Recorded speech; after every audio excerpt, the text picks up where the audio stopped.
வீர வணக்க நாள் பொதுக்கூட்டத்தினுடைய தலைவர், மாவட்ட கழகத்தினுடைய செயலாளர், மாண்புமிகு அமைச்சர் அன்பரசன் அவர்களே,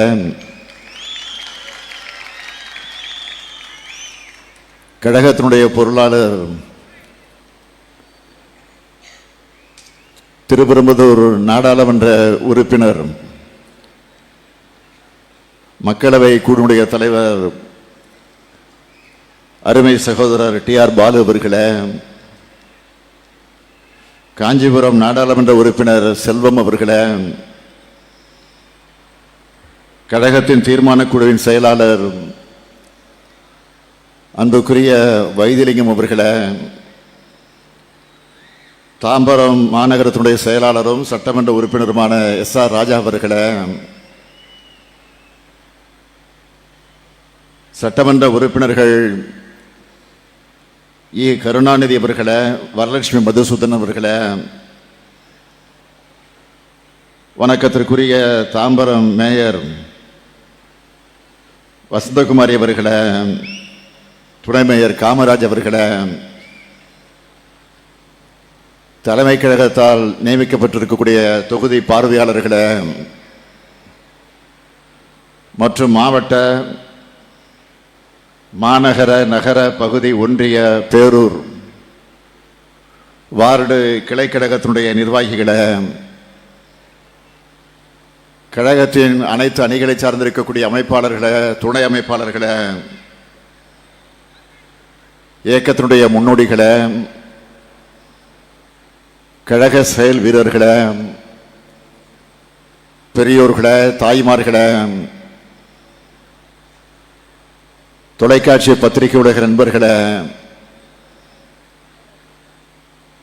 நிறைவாக நன்றி நல்க இருக்கக்கூடிய மாவட்ட மாணவரணி அமைப்பாளர் பிரபு அவர்களே, என் உயிரோடு கலந்திருக்கக்கூடிய தலைவர் கலைஞர் அவர்களின் உயிரினும் உயிரான அன்பு உடன்பிறப்புகளே,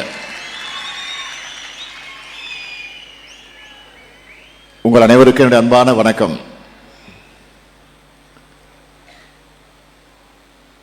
திராவிட முன்னேற்ற கழகத்தின் சார்பில் ஒவ்வொரு ஆண்டும் ஜனவரி 25ஆம் தேதி தமிழகம் முழுவதும் மாவட்ட தலைநகரங்களில், நகர பகுதிகளில், ஒன்றிய பகுதிகளில், ஏன் குக்கிராம பகுதிகளில்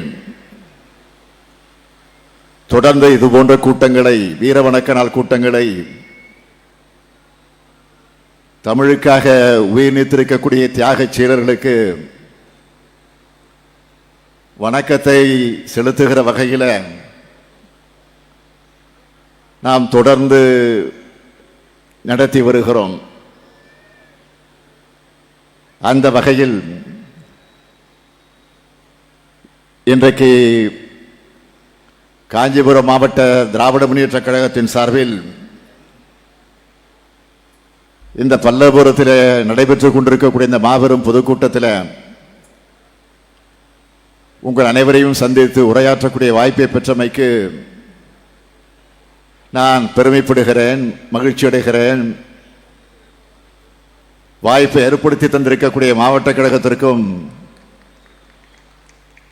பல்லபுரம் நகரத்திற்கும், பல்லபுரம் கழக முன்னோடிகளுக்கும், தோழர்களுக்கும் நான் நன்றி தெரிவிக்க விரும்புகிறேன். உலங்கவர் ஓவியமே, உற்சாக காவியமே, ஓடை நறுமலரே, ஒளியமிழ் புதுநிலவே, அன்பே, அமுதே, அழகே, உயிரே, இன்பமே, இனிய தென்றலே, பணியே, கனியே, பழரச சுவையே, மரகத மணியே, மாணிக்க சுடரே, மண்பத விளக்கே என்றெல்லாம் தமிழை அழைக்க தோன்றுகிறது. இருந்தாலும் தமிழை தமிழே என்று அழைக்கக்கூடிய சுகம் வேறு எதிலும் கிடையாது என்று தலைவர் கலைஞர் அவர்கள் அடிக்கடி குறிப்பிட்டு சொல்லியிருக்கிறார். அப்படிப்பட்ட தமிழை காப்பதற்காக, தமிழ் மொழியை காப்பதற்காக தன்னை உயிரை நீத்திருக்கக்கூடிய தியாகச் சீலருக்கு நடைபெறக்கூடிய வீர வணக்க நாள் கூட்டம்தான் இந்த கூட்டம். வீழ்வது நாமாக இருப்பினும் வாழ்வது தமிழாக இருக்கட்டும். உடல் மண்ணுக்கு, உயிர் தமிழுக்கு. ஓடி வந்த பெண்ணே, ஓடி வந்த இந்தி பெண்ணே கேள், நீ தேடி வந்த கோழையுள்ள நாடிதல்லவே என்று முழக்கங்களை எழுப்பி தமிழ்நாட்டின் தெருக்கல்ல திரண்டு வந்து தங்கள் இன்னுயிரை தந்து தமிழை காத்த மொழிப்போர் மறவர்களுக்கு முதல்ல என்னுடைய வீர வணக்கம், தமிழ் வணக்கம். தமிழ் தாயின் தியாக பிள்ளைகளே, தலைப்பிள்ளைகளே, உங்களை வணங்குகிறேன். இன்று காலை மூலக்கொத்தளத்திலே மொழிப்போரின் முதல் தியாகிகளாக இருக்கக்கூடிய நடராஜன், தாளமுத்து ஆகியோருடைய புதுப்பிக்கப்பட்ட நினைவிடத்தை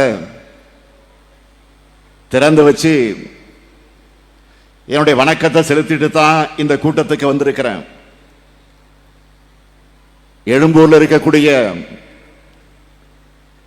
தலைவர் கலைஞர் அவர்களால் உருவாக்கப்பட்ட தாளமுத்து நடராஜன் மாளிகையில் அவங்களுடைய திருவுருவச் சிலைகளையும் நம்முடைய அரசு விரைவில் நிறுவ இருக்கு. விடுதலை சிறுத்தை கட்சியினுடைய தலைவர் மதிப்பிற்குரிய திருமாவளவன் அவர்கள் எடுத்து வைத்த கோரிக்கை அந்த கோரிக்கை.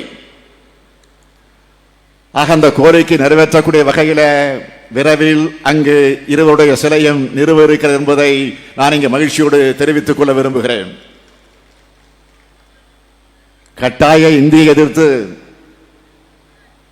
மறியல் நடத்தி ஊர்வலம் போனதற்காக சிறை தண்டனை பெற்றவர் டாக்டர் தர்மம்பால் அவர்கள். இந்திய எதிர்ப்பு போர்ல பெண்கள் பங்கேற்போடு அதனுடைய அடையாளம் தான் அவர். அவருடைய நினைவிடத்திலேயும் என்னுடைய வணக்கத்தை செலுத்தின. காலையில் திராவிட இயக்க தீரர்களே, மொழிப்போர் வீரர்களே, உங்கள் தியாகம்தான் இன்றைக்கும் எங்களை இயக்கிக்கிட்டு இருக்கு. பல்வேறு காலகட்டங்களில் இந்தி திணிப்பை எதிர்த்து நாம நடத்தின வரலாறு தான் மொழிப்போர். இன்னைக்கும் வாய்ப்பு கிடைக்கும் போதெல்லாம் இந்தியை திணிக்கலாமா, சமஸ்கிருதத்தை திணிக்கலாமா என்றுதான் ஒன்றிய ஆட்சியாளர்கள் முயற்சி பண்ணிக்கிட்டு இருக்காங்க. அன்னை தமிழை அழிக்க அந்நிய இந்தி நுழைக்கப்படுகிறது. 1938 ஆண்டு தொடங்கின நேரத்தில் இந்தி திணிப்பை கடுமையாக எதிர்த்து தந்தை பெரியார் சிறை சென்றார். நடராஜனும் தாளமுத்துவும் சிறைக்களத்தில் உயிர் தியாகம் செஞ்சாங்க. இது அரசியல் போராட்டம் அல்ல, பண்பாட்டு போராட்டம்னு தந்தை பெரியார் சொன்னார், அடையாளப்படுத்தினார். அது மட்டுமல்ல, எச்சரிக்கையாக ஒன்றை சொன்னார். இந்தியை அல்ல, எத்தனை மொழிகள் திணிச்சாலும் நாம் தமிழ் அழிந்து விடாது, ஆனால் தமிழனின் பண்பாடு அழிந்து போகும்னு சொன்னார். அதை முறியடிக்கத்தான் 1948 ஆண்டு மொழி போராட்டத்தை பேரறிஞர் அண்ணா அவர்கள் தலைமை வகிச்சு நடத்தி காட்டினார். பேரறிஞர் அண்ணா அவர்கள் உறுதியாக சொன்னார், தெளிவாக சொன்னார், மொழி ஆதிக்கம் நிர்வாக ஆதிக்கத்துக்கு இடமேற்படுத்தும், அது பொருளாதார ஆதிக்கத்துக்கு வழிகோலும், பிறகோ தமிழர்கள் அரசியல் அடிமையாக துன்பப்படுவார்கள் சொன்னார். அடுத்த 3வது இந்திய திணிப்பு, அந்த இந்திய திணிப்பு எதிர்ப்பு போராட்டமானது 1963 ஆண்டு இந்திய எதிர்ப்பு போராட்ட குழு தலைவராக நம்முடைய முத்தமிழறிஞர் தலைவர் கலைஞர் அவர்களை தலைமை கழகம் அறிவித்தது. தமிழ்நாடு முழுக்க மறியல் போராட்டம், சட்டப்பிரிவினர்கள் எரிக்கக்கூடிய போராட்டம்னு இந்திய எதிர்ப்பு போரை நடத்தினார் தலைவர் கலைஞர் அவர்கள். இப்படி தமிழ்நாடு முழுக்க 1963, 64, 65 ஆகிய 3 ஆண்டு காலம் நடந்த மொழி போராட்டத்தின் மைய புள்ளியாக திராவிட முன்னேற்ற கழகம் இருந்துச்சு. அதனாலதான் 1965 இந்திய எதிர்ப்பு போராட்டத்தை தூண்டுவதற்காக இந்திய பாதுகாப்பு சட்டத்தின் கீழ் கைது செய்யப்பட்டு தலைவர் கலைஞர் அவர்களை பாளையங்கோட்டைகளை தலைமைச் செயலை கொண்டு போய் அடைத்து வைத்தார்கள். இந்த 3வது மொழி போர்க்களத்தில் ஏராளமான கழக தொண்டர்களும் மொழி உணர்வாளர்களும் தங்களுடைய உயிரை கொடுத்து போராடினாங்க. கீழப்புழுவு சின்னசாமி, கோடம்பாக்கம் சிவலிங்கம், விருகம்பாக்கம் அரங்கநாதன், கீரனூர் முத்து, ஐயம்பாளையம் ஆசிரியர் வீரப்பன், சத்தியமங்கலம் முத்து, மயிலாடுதுறை சாரங்கவாணி, சிவகங்கை மாணவர் ராஜேந்திரன், பிராலிமலை சண்முகம், பீளமேடு தண்டபாணின்னு ஏராளமான வீரர்கள் இந்த போர்க்களத்தில் தன்னுடைய உயிரை கொடுத்தாங்க. இந்த தியாகிகள் தான் தமிழ் தாயினுடைய தலைப்பிள்ளைகள், தியாகத்துடைய திருவுருவங்கள். இந்திய எதிர்ப்பு போர் குறித்து தலைவர் கலைஞர் சொன்னது என்ன தெரியுமா? இது இன உரிமை போர், ஏகாதிபத்திய எதிர்ப்பு போர்னு முழங்கினார். அதாவது நாம நடத்துற இந்திக்கு எதிரான போருங்கிறது ஏதோ ஒரு மொழிக்கு எதிரான போர் இல்ல, நம்ம பண்பாட்டை காக்கிற போர். இப்படி மொழியை காக்க போராடின நம்முடைய கழக ஆட்சி 1967 அமைஞ்ச பிறகுதான் தமிழ்நாட்டை இருமொழி கொள்கை கொண்ட மாநிலமாக நாம பாதுகாத்தோம். அதுக்கு சிக்கலை உருவாக்கத்தான் மும்மொழி திட்டத்தை கொண்டு வர பார்க்கிறாங்க. தேசிய கல்விக் கொள்கையை கொண்டு வர்றது இந்தியையும் சமஸ்கிருதத்தையும் நம்ம மேல திணிக்கிறாங்க என்ற அடிப்படையில் தான். இப்படி நாம் எத்தனையோ மொழி திணிப்புகளையும் பண்பாட்டு திணிப்புகளையும் கடந்துதான் வந்திருக்கிறோம். டி.ஆர். பாலு சொன்னார, இப்போ கூட 5300 ஆண்டுகளுக்கு முன்னையே இரும்பு தொழில்நுட்பம் இருந்த உலகின் தொன்மையான பண்பாடு நாகரிகமும் தமிழ்நாட்டில் இருந்திருக்குன்னு நாம் ஆய்வுபூர்வமா நிறுவி இருக்கிறோம். இந்த கண்டுபிடிப்பு நாம் வாழுகிற காலத்தில், அதுவும் நான் ஆளுகிற காலத்தில் நிகழ்ந்திருக்கிறது என்பது பெரும் மகிழ்ச்சிக்குரிய என்னை உள்ள அன்போடு கொடுத்துக் கொண்டிருக்கிறது. ஆனா இந்த அறிவுபூர்வமான ஆய்வு முடிவுகளை கூட சிலரால் ஏற்றுக்க முடியல. அதுக்கான காரணத்தை நான் சொல்லித்தான் தெரியணுமா என்ன? இப்படிப்பட்ட தொல் சமூகமான தமிழ் சமூகம் மேல ஆரிய மொழிய நேரடியாக திணிக்க முடியலன்னு பள்ளிகள் மூலமா, பல்கலைக்கழகம் மூலமா திணிக்க நினைக்கிறாங்க. மாநில அரசு நிதியால, தமிழ்நாட்டு மக்களுடைய உழைப்பால உருவாக்கப்பட்ட பல்கலைக்கழகங்களுக்கு துணைவேந்தரை மட்டும் ஆள் நியமிப்பாரா? நான் கேட்க விரும்பும்போது, உயர்கல்வி நிறுவனங்களை உருவாக்க நிலம் கொடுத்து அதை வார்த்தெடுத்து வளர்த்தெடுத்து கட்டடங்களை கட்டி பேராசிரியர்களுக்கு சம்பளம் வழங்குகிற எங்களுக்கு பல்கலைக்கழக வேந்தரை நியமிக்க தெரியாதா? ஏன் மக்களால் தேர்ந்தெடுக்கப்பட்ட முதலமைச்சர் வேந்தராக இருக்கக்கூடாது? அண்மையில் யுஜிசி வரைவு நெறிமுறைகளை கொண்டு வந்திருக்கிறாங்க. அதை திரும்ப பெறணும்னு நாட்டிலே முதல் முறையா நாம தான் சட்டமன்றத்தில் தீர்மானம் கொண்டு வந்தோம். மாண்புமிகு ஒன்றிய கல்வி அமைச்சர் தர்மேந்திர பிரதானுக்கு நான் கடிதம் எழுதியிருக்கிறேன். அதோட தொடர்ச்சியாகத்தான் தமிழ்நாடு சட்டமன்றத்தில் தீர்மானம் நிறைவேற்றணும். நாம நிறைவேற்றின மாதிரி உங்க மாநில சட்டமன்றத்தில் தீர்மானம் நிறைவேற்றுங்கன்னு இந்தியா கூட்டணி ஆளக்கூடிய மாநில முதலமைச்சர்களுக்கு நான் கடிதம் எழுதினேன். தமிழ்நாட்டை தொடர்ந்து கேரள சட்டமன்றத்தில் இப்போ தீர்மானம் நிறைவேற்றி இருக்கிறாங்க. கர்நாடக அரசும் எதிர்த்து கொண்டிருக்கிறது. பல்கலைக்கழகம் உருவாக்குறது மாநிலங்கள்.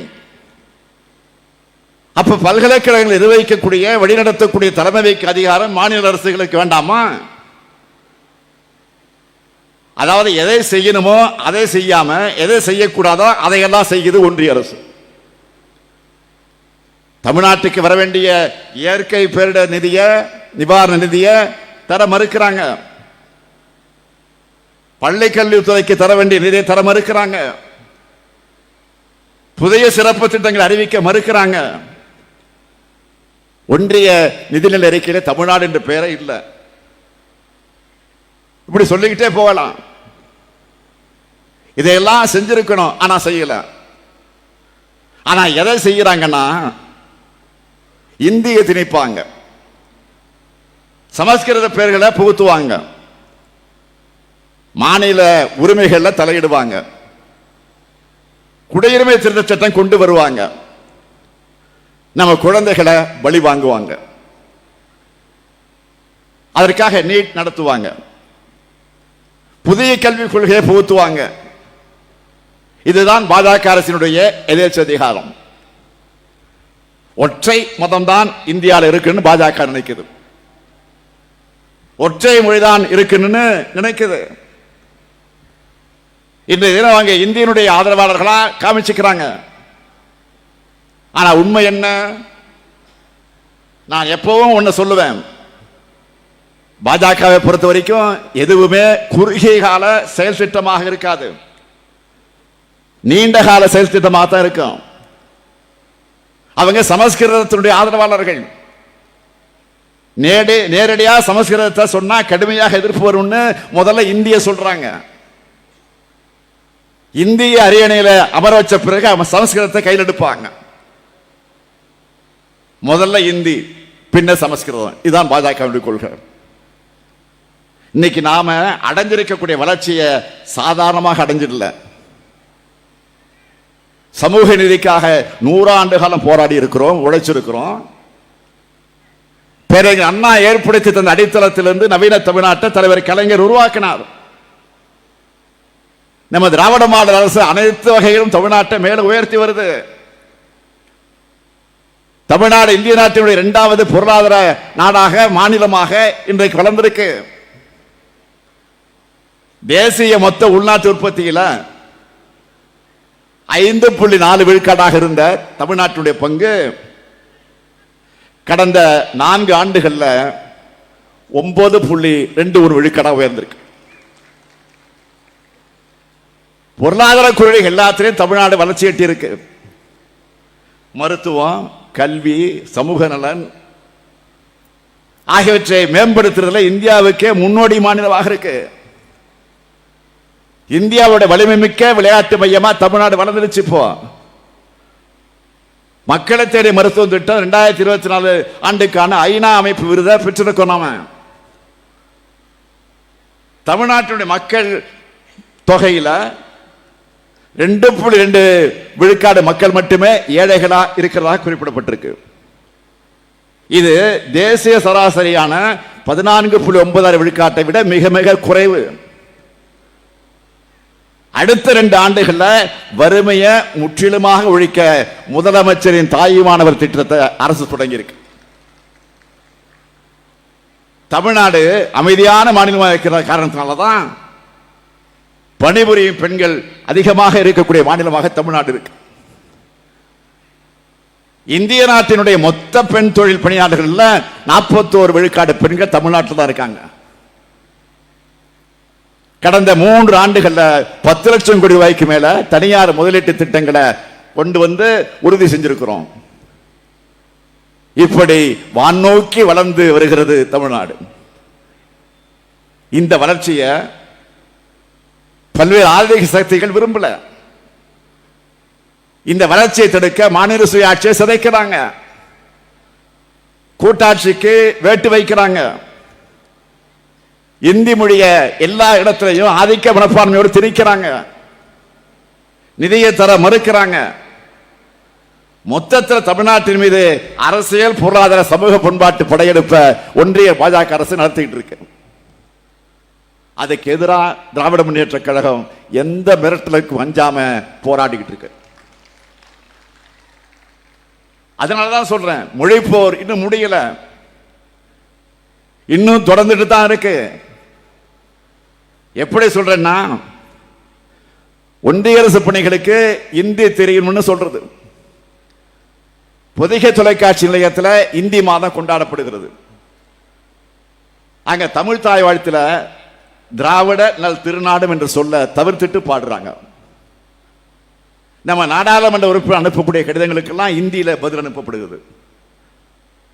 அலுவல் மொழிக்கான நாடாளுமன்ற குழு அறிக்கையில ஐஐடி ஐஏஎம்ல பயிற்று மொழியா இந்தி இருக்க வேண்டும் என்று பரிந்துரைக்குது. ஆக மொழி போர் இன்னமும் தொடர்ந்துட்டு தான் இருக்கு.